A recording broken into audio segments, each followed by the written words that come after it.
زيادة المعاشات أول يناير، اعرف معاشك هيزيد قد ايه. السلام عليكم ورحمة الله وبركاته. أهلا بيكم أهم متابعين في القناة، أهلا بيكم في فيديو جديد وخبر جديد.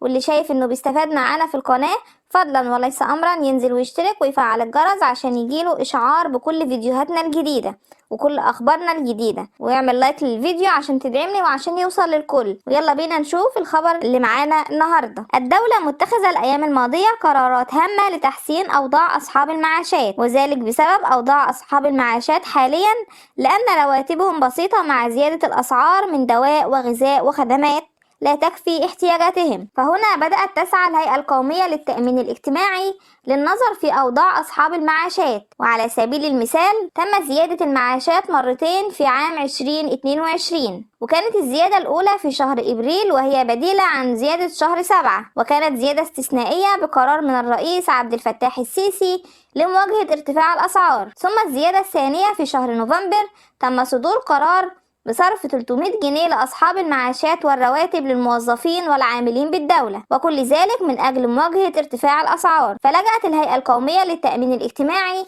لتحسين مستحقات أصحاب المعاشات، وذلك من خلال إصلاح نظام التأمينات الاجتماعية. فأوضح اللواء جمال عوض رئيس مجلس إدارة الهيئة القومية للتأمين الاجتماعي أنه اعتبارا من أول يناير 2023 سوف يتم رفع الحد الأدنى لأجر الاشتراك التأميني ليكون 1700 جنيه بدلا من 1400 جنيه، كما سيتم رفع الحد الأقصى لأجر الاشتراك التأميني ليكون 10900 جنيه بدلا من 9400 جنيه. وهنا صرح رئيس الهيئة إلى الآثار المباشرة لتطبيق هذه القرارات، فسوف يصبح الحد الأدنى لمعاش المنتهي خدمته وذلك من أول يناير 2023 1105 جنيهات، في حين يبلغ الحد الأقصى من المعاش 8720 جنيه. وهناك طلبات مقدمة من النواب لرفع الحد الأقصى لزيادة المعاشات، فتابعوا معانا كل جديد في القناة، هيكون مهم جدا الفيديو القادم إن شاء الله لأصحاب المعاشات. فما تنسوش اللايك والاشتراك وتفعيل الجرس عشان يوصلك كل جديد من أخبار المعاشات. انتظرونا، إلى اللقاء.